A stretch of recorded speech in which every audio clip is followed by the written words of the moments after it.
Hi, my name is Grace Murray, and today I am truly honored to introduce Evie Laney.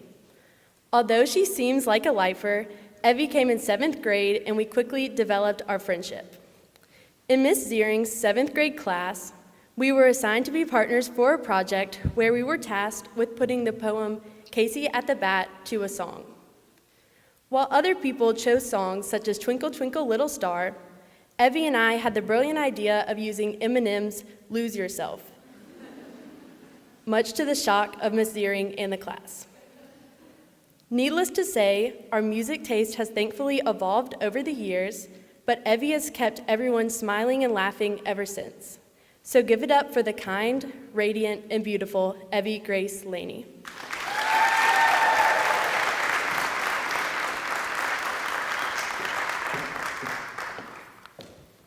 Since the first day in Mr. Sohn's math class, every single one of his students has been awaiting the moment when he will bestow a new nickname upon her.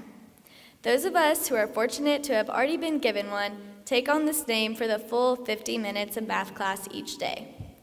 After it had been established that I could not contain my laughter for even one period, Mr. Sohn gave me the nickname Giggles, but then we shortened it to Gigs. In assuming this role of Gigs every day for those 50 minutes, I've begun to realize how often I am laughing. Not just at Mr. Sohn's attempts to get us quiet during class, but continuously in the halls of St. Mary's.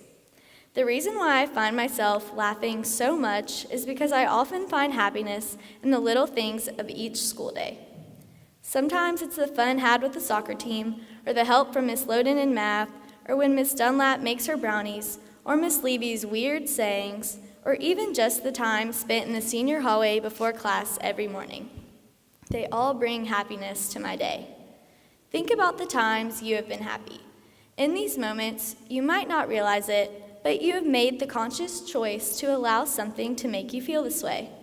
We all choose whether or not to receive these gifts of happiness, big or small. These gifts can be as simple as exchanging smiles with a stranger or noticing the pretty weather outside. But they only count if we choose to receive them. It's easy for us to ignore the little things and go on with our lives, but when we do acknowledge them, we might find the outcome more meaningful.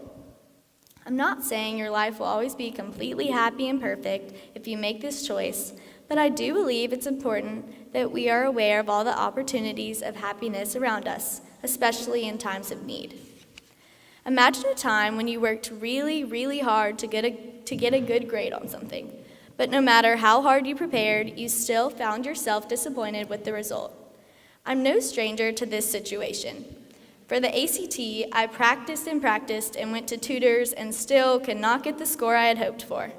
After the 5th try, you can only imagine my disappointment, and who knows, maybe I will get the score I want on my 6th try, and that would be awesome.